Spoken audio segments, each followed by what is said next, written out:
जून 2024 के लिए अगर आप लोग पेड बैच को ज्वाइन करना चाहते हो तो आपके लिए बिल्कुल लाइव क्लासेस प्लस एनटीए की जो अपडेटेड पैटर्न होगा, सिलेबस होगा, उसके साथ में लेके आऊंगी। साथ ही साथ पुरानी सारी रिकॉर्डिंग क्लासेस आप लोगों को यहाँ पर मिलेगी। पर्सनलाइज्ड कोर्स हो गया, मेरे पढ़ाने का तरीका आप लोगों को पता ही है, तो बिल्कुल उसी तरीके से कंप्लीट पेपर 1 और पेपर 2 आप लोगों के लिए लेके आऊंगी, जिसमें आपकी सारी की सारी जो है वो सब्जेक्ट्स अवेलेबल होने वाले हैं। रचना मैम एजुकेशन लेके आएंगे, पॉलिटिकल साइंस के लिए प्रीति मैम है, कंप्यूटर साइंस है, पब्लिक एडमिनिस्ट्रेशन है, इकोनॉमिक्स है, सोशियोलॉजी है, कॉमर्स है, हिस्ट्री है, ये सभी के सभी सब्जेक्ट्स आपके लिए यहाँ पर अवेलेबल होने वाले हैं। कैसे लेना है, जाना है आपको जेआरएफ अड्डा एप्लीकेशन के ऊपर।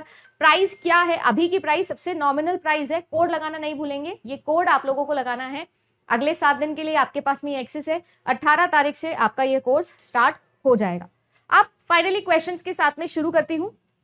आपको क्या क्या क्वेश्चंस, हाइपोथेसिस टेस्टिंग जो है वो क्या है, डेटा एनालिसिस का एक पोर्शन है, डेटा एनालिसिस का ही एक पोर्शन है। अब डेटा एनालिसिस मतलब हाइपोथेसिस जब आप लोगों ने टेस्ट करनी है, उस दौरान आप सभी लोग मैथमेटिकल ऑपरेशंस की थोड़ी सी हेल्प लेते हो। और मैथमेटिक्स की जो हमारी ब्रांच है, जिसे हम लोग क्या बोलते हैं, जिसे हम लोग बोलते हैं स्टैटिस्टिक्स, वो हम यहाँ पर यूज करते हैं। स्टैटिस्टिक्स वैसे तो बिल्कुल भी इंटरेस्टिंग नहीं होती, महा बोरिंग सब्जेक्ट्स में से एक है, पर देखो काम की बहुत है। काम की क्यों है, क्योंकि स्टैटिस्टिक्स जो है वो स्टैट्स पे काम करते हैं। स्टैट्स मतलब डेटा पे काम करता है। आपके पास में बहुत सारे डेटा हैं, उन डेटा की मीन वैल्यू निकालने में, मोड वैल्यू निकालने में, है ना, मीडियन वैल्यू निकालने में, स्टैंडर्ड डेविएशन निकालने में, वेरिएंस निकालने में, इन सभी चीजों में स्टैटिस्टिक्स जो है उनके फॉर्मूलेज बहुत ही अच्छी तरीके से हमारे यहाँ पर हेल्पफुल हो जाते हैं। और उन्हीं सभी फॉर्मूलाज को अप्लाई करके यहाँ पर हम हाइपोथेसिस टेस्टिंग करते हैं। अब क्योंकि आप लोगों को अच्छे से पता है कि जो हाइपोथेसिस टेस्टिंग है वो एक कैसा स्टेप है, एक क्वांटिटेटिव स्टेप होगा। कोई मुझे बता सकता है कि ये चीज सही है या नहीं है? क्यों होगा मैम ऐसा? ऐसा इसलिए होगा क्योंकि मैंने आपको पढ़ाया था हाइपोथेसिस टेस्ट करने के दौरान मैथमेटिकल ऑपरेशंस लगेंगे, स्टैटिस्टिक्स लगेगी, स्टैट्स लगेंगे। जहां पर वर्ड स्टैट्स आ जाता है वो आप लोगों का क्या होता है, क्वांटिटेटिव स्टेप होता है। और वैसे भी क्वांटिटेटिव टाइप की रिसर्च में मैंने आपको पढ़ाया था हाइपोथेसिस टेस्टिंग उनका मेन एम होता है, जैसे कि अप्लाइड रिसर्च है ना, जैसे कि एक्सपेरिमेंटल रिसर्च, जैसे कि कॉजल रिसर्च, इन सब का मेन एम क्या होता है, हाइपोथेसिस को टेस्ट करना इनका मेन एम होता है। तो हम लोग स्टैट्स की मदद से, ये जो डेटा है मैम, इनकी मदद से कुछ ना कुछ लॉजिक अप्लाई करके कंक्लूजन निकालेंगे। इसी को हम लोग बोलते हैं स्टैटिस्टिकल इन्फेरेंस।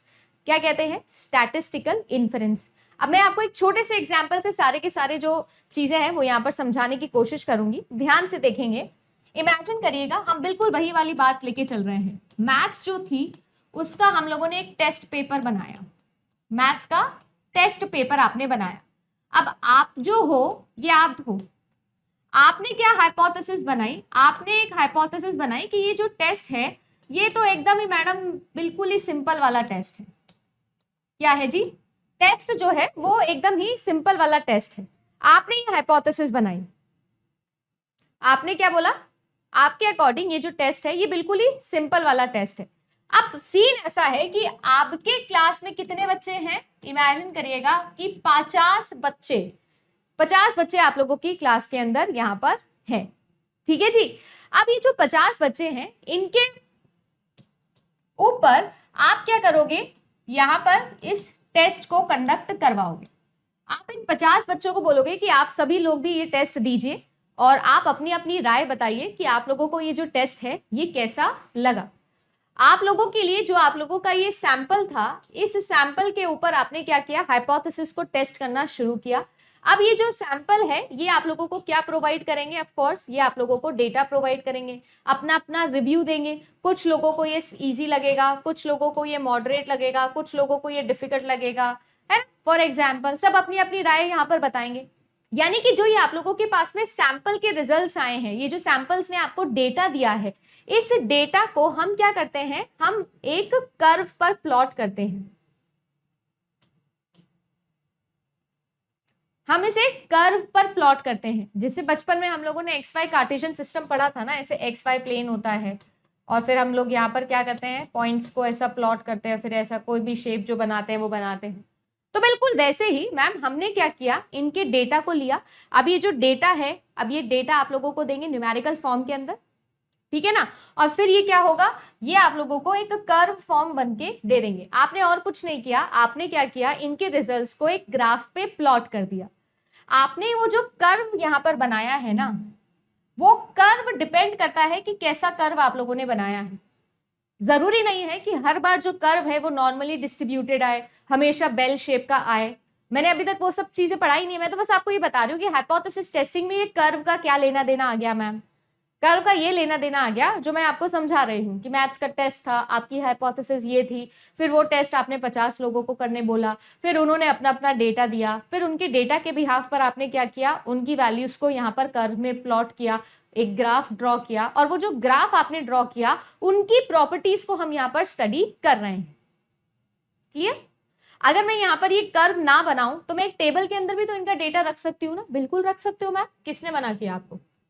टेबल रखो, टेबल के अंदर इनका डेटा रखो, किसी ने मना नहीं किया। टेबल के अंदर बिंदास डेटा रख सकते हो आप लोग, टेबल से भी तो आप लोग स्टैटिस्टिक्स निकाल सकते हो, बिल्कुल निकालिए, है ना। टेबल को ही कर्व में, कर्व को ही टेबल में शो किया है।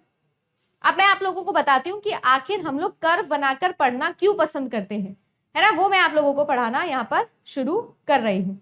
इमेजिन करिएगा कि आप सभी लोगों के साथ में हुआ क्या, एक कर्व आप लोगों ने यहाँ पर बनाया, ठीक है, कुछ इस तरीके का। आपने क्या किया, उन 50 बच्चों के अंदर ये टेस्ट को कंडक्ट करवा दिया।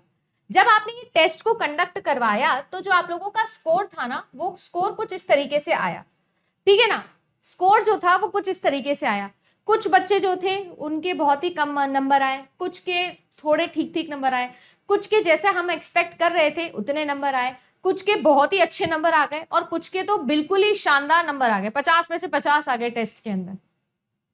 हमने क्या किया है, हमने सिर्फ और सिर्फ, मैंने क्या बोला, जो मेरे पास में यहाँ पर डेटा आया उस डेटा को मैंने एक ग्राफ के ऊपर प्लॉट किया है। जब मैंने उसे ग्राफ के ऊपर प्लॉट किया तो मुझे कुछ इस तरीके के रिजल्ट्स मिले होंगे। मेरे पास में 50 स्टूडेंट्स थे जिन्होंने मैथ्स का टेस्ट दिया, उनमें से 10% थे जिन्होंने तो बहुत ही बेकार परफॉर्म किया है। मतलब 50 में से बिल्कुल ही मैम 2, 3, 4 नंबर आ रहे हैं, किसी किसी के 10-15 नंबर आ रहे हैं, किसी के मैम ऑन एन एवरेज जो हम एक्सपेक्ट कर रहे थे उतने नंबर आ रहे हैं। हमने सोचा था कि जो टेस्ट है वो सिंपल टू मॉडरेट है, तो बच्चे ने जो है वो 25%, 50%, मतलब 25 स्कोर कर लिया, 50% नंबर स्कोर कर लिया। कुछ ऐसे बच्चे होंगे जिन्होंने क्या किया, बहुत ही ज्यादा अच्छा परफॉर्म किया। होता है ना क्लास के अंदर कुछ चापली लोग ज्यादा ही होते हैं, ज्यादा ही इंटेलिजेंट होते हैं, है ना। डिफिकल्ट पेपर के अंदर भी बढ़िया 50 में से 40-40 नंबर लेके आते हैं, और ये तो बिल्कुल ही 50 में से 50 नंबर लेके आ गए। क्या ये पॉसिबल है? क्या मैंने इसमें अभी तक कोई भी टेक्निकल वर्ड यूज किया है? ऊपर बेल कर्व पढ़ने की जरूरत नहीं। आप तो मुझे बताओ ये फिगर समझ में आया कि कैसे बन रहा है। यानी कुल मिला के आप सभी लोगों के पास में जो भी डेटा आपका आता है, आप उस डेटा को यहाँ पर कर्व के अंदर प्लॉट कर रहे हो या ग्राफ के अंदर एक प्लॉट कर रहे हो। अब सीन ऐसा है कि हम यहाँ पर थोड़े थोड़े टेक्निकल टर्म जो है वो इंट्रोड्यूस करना शुरू करते हैं। यहाँ पर जो ये बेल कर्व आप लोगों को दिख रहा है, या बेसिकली आप सभी लोगों को यहाँ पर ये जो कर्व दिख रहा है, हम लोग हाइपोथेसिस टेस्टिंग में ये जो कर्व है ये हम किसके बीच में बनाते हैं, ध्यान दीजिएगा। हम लोग ये कर्व बनाते हैं जो आपके पास में सेट ऑफ पॉसिबल रिजल्ट्स हो सकते हैं। सेट ऑफ पॉसिबल रिजल्ट्स मतलब कि किनके सबसे कम नंबर आए, कुछ के ठीक नंबर आए, कुछ के एक्सपेक्टेशन के अकॉर्डिंग नंबर आए, एक्सपेक्टेशन से बहुत अच्छे और बहुत ही ज्यादा अच्छे नंबर आए। यानी जो भी सेट ऑफ पॉसिबल रिजल्ट्स है वो हम लोग यहाँ पर लेंगे एक्स एक्सिस पर, और वाई एक्सिस पर हम लोग लेते हैं उनकी प्रोबेबिलिटी कि कितने बच्चे हैं जिन्होंने कितना स्कोर किया, या कितने बच्चे थे जिनका ये काम हुआ। जब हम ये ग्राफ प्लॉट करते हैं तो ये ग्राफ प्लॉट करते समय हम ये ऑब्जर्व किए हैं कि यहाँ पर ये जो कर्व है मैम, ये एक बेल शेप में नजर आता है। किस शेप में नजर आता है? बेल शेप में नजर आता है। इसीलिए हम इसे क्या बोलते हैं? बेल कर्व बोलते हैं। ये जो शेप बना, सेट ऑफ प्रोबेबिलिटी, मतलब कि भैया कितने लोग थे जिनके ये सेट ऑफ पॉसिबल रिजल्ट्स आए, तो उनकी प्रोबेबिलिटी ऑफ अकरेंस और सेट ऑफ पॉसिबल रिजल्ट्स के बीच में जब हमने ये ग्राफ बनाया तो ये एक शेप में आया जो बिल्कुल एक बेल के जैसा लग रहा है, घंटी के जैसा लग रहा था मैम। इसीलिए इसे हम लोग बेल कर्व बोलते हैं। ये जो आप लोगों का बेल कर्व है ये आप लोगों का सबसे बेसिक कर्व होता है। सबसे बेसिक कर्व कौन सा होता है? बेल कर्व ही होता है। आपका जो नॉर्मल डिस्ट्रीब्यूशन कर्व है वो भी आप लोगों का बेल शेप का ही होता है। एनडीसी यानी कि आपका जो नॉर्मल डिस्ट्रीब्यूशन कर्व होता है उसके अंदर आप लोगों की जो पॉपुलेशन है वो नॉर्मली डिस्ट्रीब्यूटेड होती है। यानी पैरामेट्रिक टेस्टिंग के दौरान हमारे पास में जो कर्व आता है वो आपका नॉर्मल डिस्ट्रीब्यूशन कर्व आता है। ऐसा क्यों आता है? ऐसा इसलिए आता है क्योंकि आप आपके सेट ऑफ पैरामीटर्स लगा सकते हो आपकी पॉपुलेशन के ऊपर। जैसे मैंने यहाँ पर पैरामीटर सेट किया कि सभी बच्चे एक ही समय पर टेस्ट देंगे, सारे के सारे जो बच्चे हैं वो क्लास में आके ही टेस्ट देंगे, सारे के सारे बच्चे सेम ही टेस्ट देंगे। मैथ्स का टेस्ट ले रही थी ना, तो मैंने ये सेट ऑफ पैरामीटर्स लगाए। जब मैं सेट ऑफ पैरामीटर्स लगाऊंगी तो हमेशा मुझे क्या मिलेगा? एक तरीके का बेल कर्व मिलने के चांसेस होते हैं। कर्व जो है वो नॉर्मली डिस्ट्रीब्यूटेड होता है। मैं यहाँ पर क्या बनाई हूं ये समझ में आ गया क्या? किन किन के बीच में हमने ये ग्राफ बनाया है ये भी समझ में आ गया क्या? अगर समझ में आ गया तो ये डायग्राम अगर मैं आपको दिखाऊं तो किसी को कोई दिक्कत तो नहीं? किसी को कोई दिक्कत तो नहीं? आज तक आपको जो याद था बहुत बढ़िया बात है। एक बार नए तरीके से फ्रेश माइंड से पढ़ के देखो इस चीज को। ये टॉपिक आज के बाद गलत नहीं करने देंगे हम। आराम से, बिंदास, आराम से सोचो, शांति से मेरी बात सुन लो। अगले 20 मिनट 25 मिनट आपको सब चीजें समझ में आ जाएगी। देखो सीन ऐसा है, आपके पास में all set of possible results जो भी हो सकते थे उनको आपने एक तरफ लिया, दूसरी तरफ आपने लिया है इनकी प्रोबेबिलिटी ऑफ ऑब्जर्वेशन जो भी इनकी प्रोबेबिलिटी है अगर होने की। ठीक है ना? कितने बच्चे हैं? जैसे मैम 15% बच्चे थे जिनके एवरेज नंबर आए, तो आप उसको शो कर सकते हो। ये 15% क्या है? प्रोबेबिलिटी है। कर दिया शो, यहां पर कर दिया। अब देखो सीन ऐसा है, आप सभी लोगों के लिए हमेशा जब भी हम लोग पैरामेट्रिक टेस्टिंग लगाते हैं तो नॉर्मल डिस्ट्रीब्यूशन कर्व हम लोगों को नजर आता है। इसका कारण ये है कि ये जो बेल शेप है ये इसलिए आता है कि हम इस पूरे कर्व को 3 पार्ट्स में डिवाइड कर सकते हैं, जिसमें आप लोगों का ये जो सेंटर वाला पार्ट होता है, ये सेंटर वाला पार्ट जो है ये आप लोगों के लिए क्या कहलाता है? मोस्ट एक्सपेक्टेड रिजल्ट को शो करता है है ना? और एक जो आपका होता है जो कि आप लोगों का टेल वैल्यूज होती है, ये कोई भी एक ग्राफ की टेल है, ये आपको बहुत ही अनलाइकली क्या शो करता है कि बहुत ही अनलाइकली ऑब्जर्वेशन क्या है। जाहिर सी बात है, जिसकी पॉसिबिलिटी सबसे ज्यादा होगी वो सबसे पीक पे जाएगा, जिसकी पॉसिबिलिटी होने की सबसे कम है मैम वो सबसे नीचे जाएंगे। तो ये बेल शेप बन रहा है मैम, जब ये बेल शेप का बन रहा है तो इसका मतलब क्या होगा? कुछ नीचे होगा, कुछ ऊपर होगा, फिर कुछ नीचे होगा। ये क्यों हो रहा है? ये हर एक वैल्यू इस ग्राफ में, हर एक ग्राफ में वैल्यू क्या है? प्रोबेबिलिटी है, प्रोबेबिलिटी ऑफ अकरेंस है। तो मैम ये जो आप लोगों का है नीचे की तरफ जो आ रहा है मतलब उनकी प्रोबेबिलिटी होने की बहुत कम है, अनलाइकली ऑब्जर्वेशन है, अनलाइकली रिजल्ट्स हैं। और जो चीज बिल्कुल ऊपर जा रही है वो बहुत ही ज्यादा लाइकली है। कैसी है जी? बहुत ही ज्यादा लाइकली है। अब देखो हाइपोथेसिस टेस्टिंग में हमको ये अगर बेसिक चीजें समझ में आ गई तो देखो अब हम कर क्या रहे हैं। आप सभी लोगों को अच्छे से पता है कि हम लोग जो है वो नल हाइपोथेसिस बनाते हैं और उसके बिहाफ पर हम लोग ऑल्टरनेटिव हाइपोथेसिस को टेस्ट करते हैं कि हम एक प्रोबेबिलिटी वैल्यू, एक पी वैल्यू ना पहले से लेके चलते हैं।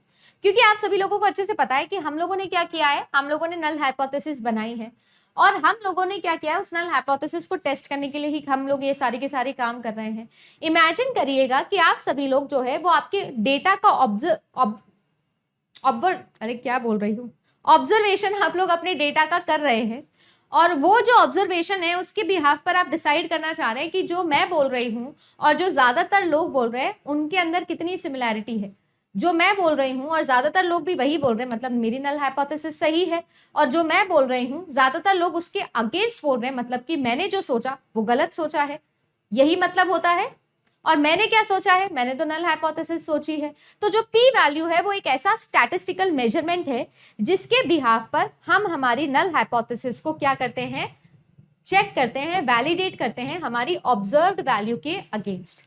तो आपके पास में एक आएगा ऑब्जर्व्ड रिजल्ट और एक आएगा आपके पास में आपकी पी वैल्यू। ये पी वैल्यू पहले से हम मान के चलते हैं, इन दोनों के अंदर हम लोग कंपैरिजन करते हैं ये फाइंड आउट करने के लिए कि जो मेरी हाइपोथेसिस मैंने बनाई थी वो सही थी कि वो गलत थी। कुछ पल्ले बढ़ा क्या बोला मैंने? आराम से धीरे धीरे पढ़ रहे, कोई जल्दी नहीं है।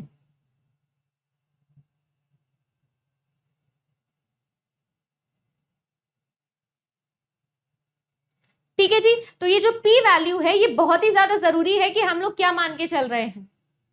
ये जो पी वैल्यू है ये हम लोग मान के चल रहे हैं कि क्या है।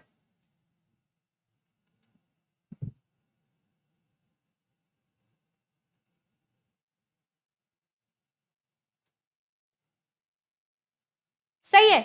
अब यहीं पर मैं एक और टर्म आपके लिए लेके आ रही हूं जिसको हम लोग बोलते हैं, जो आप सभी लोगों के लिए होता है, लेवल ऑफ सिग्निफिकेंस।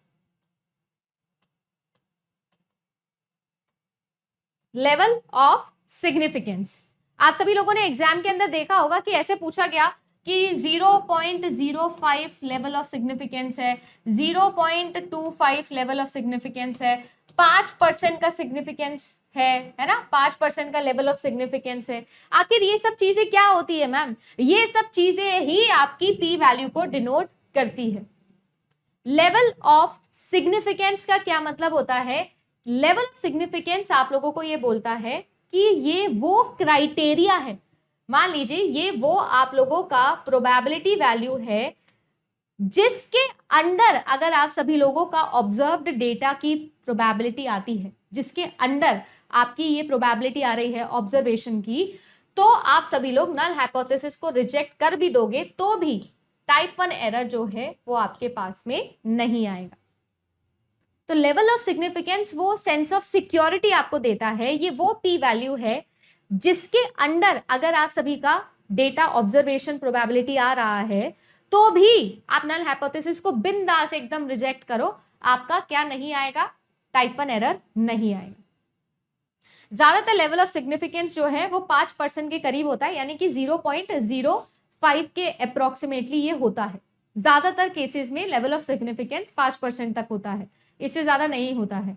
यानी कि अगर आप लोगों का जो ऑब्जर्वेशन है उसकी प्रोबेबिलिटी 5% से कम आ रही है तो बिंदास नल हाइपोथेसिस को रिजेक्ट करो, कोई टेंशन नहीं, आपको कभी भी टाइप 1 एरर नहीं आएगा।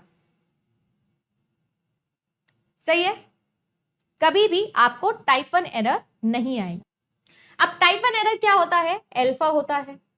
तो लेवल ऑफ सिग्निफिकेंस सीधा सीधा किससे रिलेटेड है? सोच के देखना, अल्फा से रिलेटेड है। अगर मैं आप सभी लोगों को लेवल ऑफ सिग्निफिकेंस बोलूं कि लेवल ऑफ सिग्निफिकेंस जो है वो किससे शोकेस कर सकते हो? सीधा सीधा अल्फा से। ये भी आपका एक प्रीवियस ईयर क्वेश्चन है। सीधा सीधा किससे शो कर सकते हो या किससे इसका लेना देना है? अल्फा से। सो बेसिकली आप लोगों को अगर मैं यहां पर स्टेटमेंट सुनाऊं जो आप लोगों के एग्जाम में बोला गया था लेवल ऑफ सिग्निफिकेंस को लेकर, तो वो यही बोला गया था कि level of significance which is also shown by alpha is a measurement of the strength of the evidence that must be present in your sample observation before you can reject the null hypothesis, still making no type 1 error.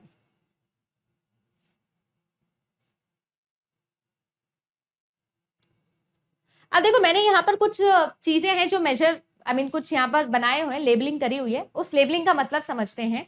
आपको ये समझ में आ गया कि set of all possible results आप एक तरफ लोगे, आप मैम इनकी प्रोबेबिलिटी एक तरफ लोगे, कुछ अनलाइकली ऑब्जर्वेशन है आप लोगों के और कुछ आप लोगों के हाईली लाइकली ऑब्जर्वेशन होंगे। आप खुद सोच के देखना कि आप सभी लोग नल हाइपोथेसिस को एकदम आराम से रिजेक्ट कर रहे हो और आप ये मान के चल रहे हो कि मैं नल हाइपोथेसिस को रिजेक्ट करूंगी और कोई टाइप 1 एरर नहीं आएगा, भले ही चाहे वो ट्रू हो तो भी क्यों कोई दिक्कत नहीं होगी। आप नल हाइपोथेसिस को बिंदास क्या कर सकते हो? रिजेक्ट कर सकते हो। तो आप खुद सोच के देखिएगा कि आप सभी लोग लाइकली ऑब्जर्वेशन के अंदर लेवल ऑफ सिग्निफिकेंस को शोकेस करोगे या अनलाइकली ऑब्जर्वेशन के अंदर लगाओगे। आप खुद सोच के देखिएगा। आप लोगों का जो लेवल ऑफ सिग्निफिकेंस है वो हमेशा कहां होता है? वेरी अनलाइकली ऑब्जर्वेशन के अराउंड डिस्ट्रीब्यूटेड होता है। ये जो आप लोगों का ये बीच वाला पोर्शन है ना, ये बीच वाला पोर्शन आप लोगों के लिए 1 माइनस अल्फा कहलाता है और यहां पर आप सभी लोग जो है वो अल्फा को डिस्ट्रीब्यूट करते हैं। अगर मेरी कोई भी पी वैल्यू, कोई भी प्रोबेबिलिटी वैल्यू इस अल्फा पर या इस वाले अल्फा पे कहीं पर लाई करती है तो मैं नल हाइपोथेसिस को बिंदास रिजेक्ट कर दूंगी, बिना इस डर के कि टाइप 1 एरर तो नहीं आ जाएगा। वेयरएज अगर मेरा पी वैल्यू कहीं यहां पर लाई करता है तो मैं उसे रिजेक्ट नहीं करूंगी, मैं मेरी नल हाइपोथेसिस को रिजेक्ट नहीं कर सकती क्योंकि ये वेरी लाइकली रिजल्ट है, ज्यादातर लोगों का ये मानना है और फिर भी आप उसे रिजेक्ट कर रहे हो तो टाइप 1 एरर आ सकता है। समझ में आया क्या?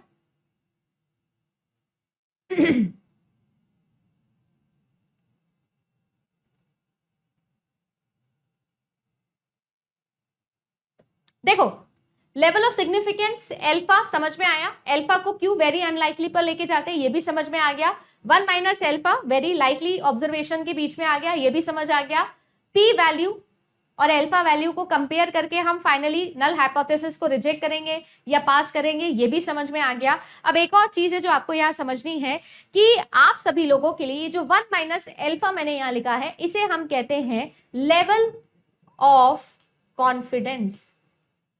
एग्जाम में क्वेश्चन देखा है? देखा है? हाँ बोलो भाई, बिल्कुल देखा है मैम। लेवल ऑफ कॉन्फिडेंस 2022 में आप लोग देखिएगा, 2022 में सबसे ज्यादा शिफ्ट हुए थे, लगभग 34 शिफ्ट्स थी जो आप लोगों के एग्जाम में हुई थी, और यहाँ पर हाइपोथेसिस टेस्टिंग काफी अच्छे मात्रा में पूछा गया था। Level of significance and level of confidence. तो लेवल ऑफ कॉन्फिडेंस क्या कहता है? देन यू 1 माइनस एल्फा, मतलब 1 minus significance level is equals to level of confidence. यानी अगर मैं बोल रही हूं कि 5% चांस है कि नल हाइपोथेसिस को आप रिजेक्ट करिए, टाइप 1 एरर नहीं आएंगे, यानी 95% जो है वो ये कह रहा है कि आप लोग do not reject null hypothesis. Level of confidence क्या कहता है आप लोगों का? 1 माइनस लेवल ऑफ सिग्निफिकेंस को कहता है ना? अगर इमेजिन करिए कि मैं आप सभी लोगों को लिख कर दूं कि आप लोगों का जो अल्फा है वो 0.05 है, यानी मतलब 5% है, तो आप ये कह रहे हो कि 5% चांस है, 5% प्रोबेबिलिटी है कि आप नल हाइपोथेसिस को रिजेक्ट कर रहे हो जब वो ट्रू है, पर फिर भी क्योंकि लेवल ऑफ सिग्निफिकेंस है तो टाइप 1 एरर नहीं आएगा। तो लेवल ऑफ कॉन्फिडेंस क्या कहेगा? लेवल ऑफ कॉन्फिडेंस ये कहेगा मैम कि 95% चांस है कि आप नल हाइपोथेसिस को रिजेक्ट नहीं कर रहे हैं अगर आपका नल हाइपोथेसिस ट्रू है तो। यानी कुल मिला के हम लोगों का जो टेस्ट है वो सही हो गया, हम लोगों का जो रिजल्ट आना था वो सही था, ना तो टाइप 1 एरर आया ना टाइप 2 एरर आया। टाइप 1 से किसने बचाया? लेवल ऑफ सिग्निफिकेंस ने। और टाइप 2 से कौन बचा रहा है? लेवल ऑफ कॉन्फिडेंस बचा ले रहा है। ये कर्व आप लोगों के लिए एक बेल कर्व के जैसा होता है जिसकी 3 मेन प्रॉपर्टीज है जो आप लोगों को याद रखनी है। आपका जो नॉर्मल डिस्ट्रीब्यूशन कर्व होता है वो यूनी मॉडल होता है। यूनी मॉडल का मतलब ये है कि ये जो इसका पीक पॉइंट होता है, इसका पीक जो होता है वो सिंगल पीक होता है। सिंगल पीक से मेरा मतलब ये है कि आपकी मीन वैल्यू, मीडियन वैल्यू और मोड वैल्यू, तीनों की तीनों वैल्यू जो है वो इसी पीक पर लाई करती है और बराबर होती है। इसे हम लोग बोलते हैं नॉन डिस्ट्रीब्यूशन कर्व।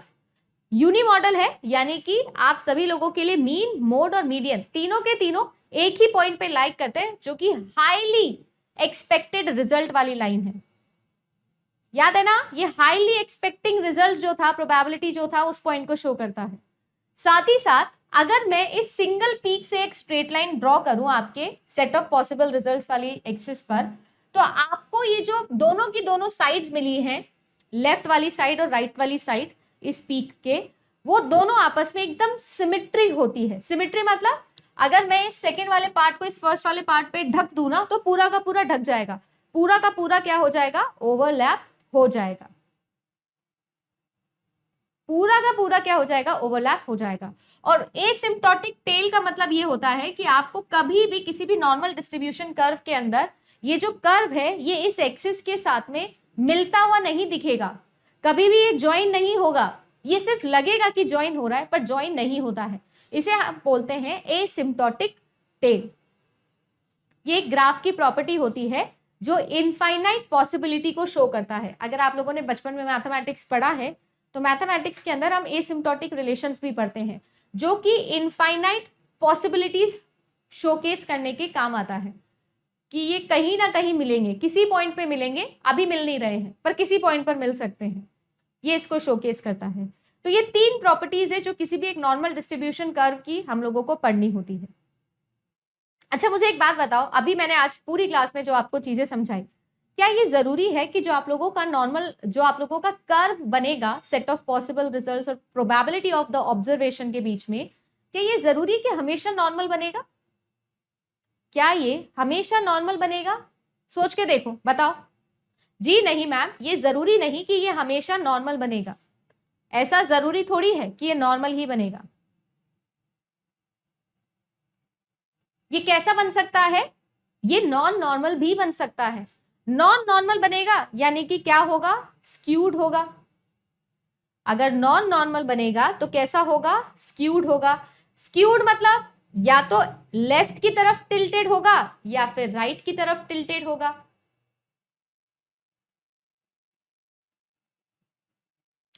या तो लेफ्ट की तरफ टिल्टेड होगा या फिर राइट की तरफ टिल्टेड होगा। स्क्यूड होने का मतलब होता है शेयर होना, डिस्टॉर्ट होना, एक तरफ झुकाव होना। या तो लेफ्ट की तरफ झुका हुआ होगा या फिर राइट की तरफ झुका हुआ होगा। तो आप लोग देख सकते हो ये जो है ये है आपका लेफ्ट स्क्यूड। आप देख सकते हो लेफ्ट की तरफ झुका हुआ है। राइट वाला पोर्शन तो वैसा का वैसा है, बट ये लेफ्ट की तरफ झुका हुआ है। लेफ्ट की तरफ जब झुका हुआ होता है तो आपकी ये वैल्यू कहलाती है आपकी मीन वैल्यू, ये आपकी कहलाती है आपकी मीडियन वैल्यू, और ये आप लोगों की कहलाती है आपकी मोड वैल्यू। यानी यहाँ पर जो मीन है वो सबसे कम है, उससे ज्यादा आपका मीडियन वैल्यू है और सबसे ज्यादा आपका मोड वैल्यू है। सही है। अब मैं आपको एक प्रीवियस ईयर क्वेश्चन कराने वाली हूं, ध्यान से देखेंगे। उससे पहले राइट स्क्यूड समझ लो। राइट स्क्यूड मतलब राइट की तरफ झुकाव होगा। देखो लेफ्ट वाला पोर्शन तो एज इट इज है, राइट की तरफ झुका हुआ है। और आपका ये मोड वैल्यू, ये आपकी मीडियन वैल्यू और ये आपकी मीन वैल्यू। अगर आप लोग यहाँ पर नोटिस करो तो मोड वैल्यू सबसे कम है, देन आपकी मीडियन वैल्यू है एंड देन आप लोगों का मीन वैल्यू है।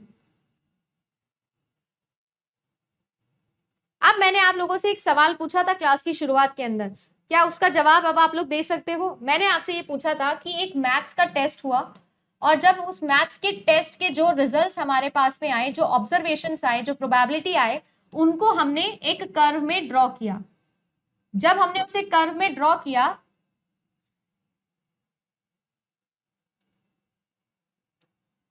तो कर्व कुछ इस तरीके से आया, यानी कि आप लोगों को लेफ्ट स्क्यूड ग्राफ मिला। अब लेफ्ट स्क्यूड मिला मतलब आपकी मीन वैल्यू कम है आपके मीडियन वैल्यू से और आपके मोड वैल्यू से। मोड किसको शो करता है? मोड शो करता है फ्रीक्वेंसी को। मीडियन किसको शो करता है? मीडियन शो करता है दो रिजल्ट्स के बीच के डिफरेंस को, और मीन शो करता है एवरेज नंबर को। अब आप सोचिएगा कि आप सभी लोगों ने बोला कि हमने 50 बच्चों को ये मैथ्स का टेस्ट दिलवाया। जब ये 50 बच्चों ने मैथ्स का टेस्ट दिया तो आपके ज्यादातर बच्चों के जो रिजल्ट्स हैं, क्योंकि फ्रीक्वेंसी मतलब एक ही रिजल्ट कितनी बार अकर हो रहा है, एक ही जो वैल्यू है वो आपके स्टैटिस्टिक्स में कितनी बार आ रही है, उसी को तो हम लोग फ्रीक्वेंसी बोलते हैं, उसी को तो हम लोग मोड बोलते हैं। तो फ्रीक्वेंसी बहुत हाई है किसकी? एवरेज की। यानी अगर मान लीजिए कि एवरेज स्कोर 28 था आउट ऑफ 50, तो वो ज्यादातर लोगों को आया है। जब ज्यादातर लोगों का एवरेज से ज्यादा स्कोर आया है, इसका मतलब क्या हुआ है कि जो टेस्ट था वो सिंपल था, इजी था। और यही का आंसर बोला था मैंने क्लास की शुरुआत में, यही सवाल पूछा था और यही आप लोगों से पूछा भी था, जवाब भी दिया था आप लोगों को। तो टेस्ट क्या हुआ? टेस्ट हो गया इजी। अरे बताओ भाई, अब ये एग्जाम के अंदर सवाल आएगा तो आपको रीजन पता है ना कि क्यों इसका रीजन इजी हुआ। रटना नहीं है, समझ में आ गया? क्योंकि हमको अब इसके रिजल्ट क्या है?